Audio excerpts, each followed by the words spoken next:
Welcome to all in Siddiqui Info Hub. بسم اللہ الرحمن الرحیم۔ السلام علیکم ورحمۃ اللہ وبرکاتہ۔ محترم ناظرین، انسان کی زندگی میں ایسے مواقع آتے ہیں جب کسی کی تھوڑی سی مدد کسی کے لیے زندگی کا سہارا بن جاتی ہے۔ اللہ تعالیٰ نے قرآن مجید میں بارہا ارشاد فرمایا ہے کہ نیکی کے کاموں میں ایک دوسرے کی مدد کرو، اور سب سے بڑی نیکی وہ ہے جو دل سے کی جائے، بغیر کسی دکھاوے اور بغیر کسی مفاد کے۔ نبی کریم صلی اللہ علیہ وآلہ وسلم نے فرمایا کہ جو شخص کسی مسلمان کی دنیاوی پریشانی دور کرتا ہے، اللہ تعالیٰ قیامت کے دن اس کی پریشانیوں میں سے ایک بڑی پریشانی کو دور کر دے گا۔ یہ حدیث ہمیں یاد دلاتی ہے کہ اللہ کے بندوں کی مدد دراصل اللہ کی خوشنودی کا ذریعہ ہے۔ آج ہم بات کریں گے ان 7 قسم کے لوگوں کی جن کی مدد کو اسلام نے نہ صرف پسند فرمایا بلکہ اس میں بے شمار اجر و برکت رکھی ہے۔ ان لوگوں کی مدد کو بھول جانا صرف غفلت نہیں بلکہ بعض اوقات گناہ بن جاتا ہے۔ پہلی قسم، یتیم اور بے سہارا بچے۔ نبی صلی اللہ علیہ وآلہ وسلم نے فرمایا، میں اور یتیم کی کفالت کرنے والا جنت میں اس طرح ہوں گے جیسے یہ 2 انگلیاں۔ یتیم کی آنکھوں کے آنسو پوچھنا، اس کے دل کو خوش کرنا، اس کے مستقبل کے لیے کوشش کرنا، یہ سب وہ اعمال ہیں جن پر جنت کا وعدہ ہے۔ آج کے زمانے میں اگر ہم کسی یتیم کی تعلیم یا پرورش میں تھوڑا حصہ ڈال دیں تو یہ بھی صدقہ جاریہ ہے۔ دوسری قسم، بیوائیں اور غریب عورتیں۔ حضور صلی اللہ علیہ وآلہ وسلم نے فرمایا کہ جو شخص کسی بیوہ یا مسکین کے لیے کوشش کرتا ہے وہ ایسے ہے جیسے اللہ کے راستے میں جہاد کرنے والا۔ یہ عمل صرف مالی مدد تک محدود نہیں بلکہ اخلاقی سہارا دینا بھی اس میں شامل ہے۔ کسی بیوہ عورت کے کام آنا، اس کے بچوں کی خبر گیری کرنا اللہ کے نزدیک بہت بڑا عمل ہے۔ تیسری قسم، مقروض اور تنگ دست لوگ۔ قرآن میں ارشاد ہے کہ اگر کوئی تنگ دست ہو تو اسے مہلت دو، اور اگر معاف کر دو تو یہ تمہارے لیے بہتر ہے۔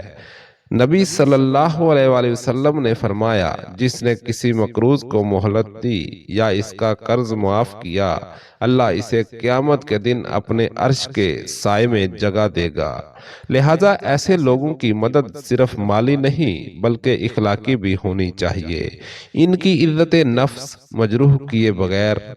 چوتھی قسم، بیمار اور کمزور لوگ۔ رسول اکرم صلی اللہ علیہ وآلہ وسلم خود بیماروں کی عیادت کے لیے تشریف لے جاتے تھے۔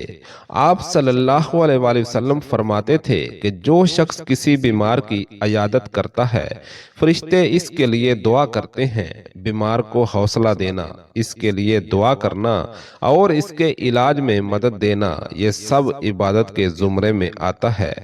پانچویں قسم، مسافر اور پردیسی۔ قرآن میں مسافر کی مدد کو بھی انفاق فی سبیل اللہ کا حصہ بتایا گیا ہے۔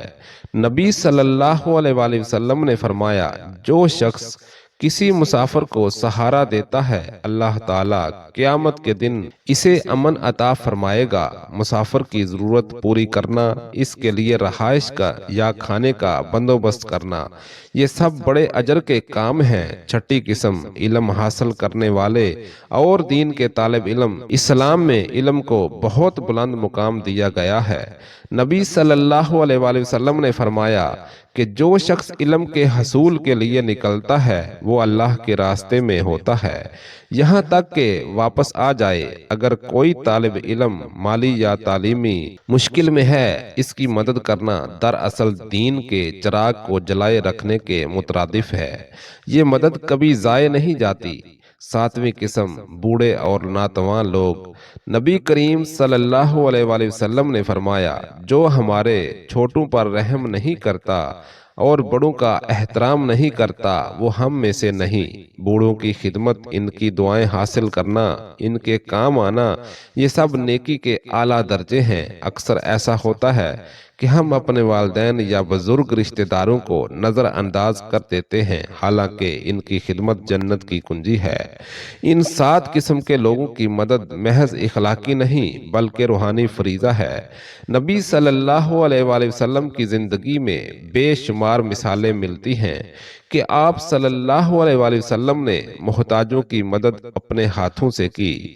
آپ صلی اللہ علیہ وآلہ وسلم نے کبھی کسی سائل کو خالی ہاتھ واپس نہیں بھیجا۔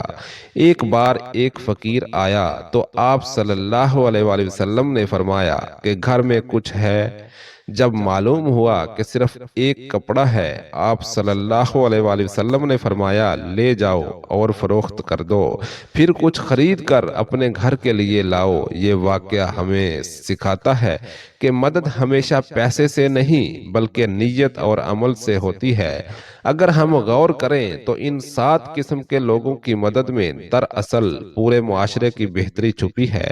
اگر یتیم محفوظ ہوں گے تو نسلیں سنوریں گی، اگر بیوائیں سہارا پائیں گی تو دلوں میں سکون ہوگا، اگر مقروض کو آسانی ملے گی تو رحمت نازل ہوگی۔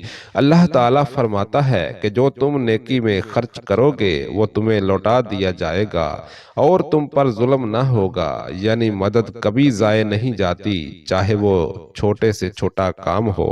اللہ کے ہاں اس کا بدلہ ضرور ملتا ہے۔ انسان کو یاد رکھنا چاہیے کہ دنیا کی حقیقت عارضی ہے۔ آج ہم طاقتور ہیں، کل ہمیں بھی کسی کے سہارے کی ضرورت پڑ سکتی ہے۔ اسی لیے نبی صلی اللہ علیہ وآلہ وسلم نے فرمایا رحم کرو زمین والوں پر، آسمان والا تم پر رحم کرے گا۔ یہ قانون الہی ہے، جو دوسروں پر رحم کرتا ہے اللہ اس پر اپنی رحمت کے دروازے کھول دیتا ہے۔ آخر میں یاد رکھیں، مدد صرف مال یا چیز دینے کا نام نہیں، کبھی کسی کو اچھی بات کہہ دینا، دعا کر دینا، دل جوئی کر دینا، یہ سب مدد کے زمرے میں آتا ہے۔ اگر ہم تھوڑا سا احساس پیدا کر لیں تو معاشرہ نور سے بھر جائے گا، نفرتیں مٹ جائیں گی اور برکتیں بڑھ جائیں گی۔ اللہ تعالی ہمیں ان 7 قسم کے لوگوں کی مدد کرنے کی توفیق دے، اخلاق عطا فرمائے اور ہمارے اعمال کو اپنی بارگاہ میں قبول فرمائے۔ یا اللہ ہمیں اپنی مخلوق کے لیے رحمت بنا دے، ہمارے دلوں میں نرمی پیدا فرما، ہمیں غرور و تکبر سے بچا اور ہماری نیکیوں کو اخلاص کے ساتھ قبول فرما۔ جو یتیم ہیں ان کے سر پر سایہ بن جا، جو بیوہ ہیں انہیں سہارا دے، جو مقروض ہیں انہیں آسانی عطا فرما، جو بیمار ہیں انہیں شفا دے اور جو بے سہارا ہیں ان کے لیے مدد پیدا فرما۔ اے اللہ ہمیں ایسے اعمال کی توفیق دے جن سے تو راضی ہو جائے اور ہمیں ان لوگوں میں شامل کر جو دوسروں کی مدد کر کے تیری رضا حاصل کرتے ہیں۔ آمین یا رب العالمین۔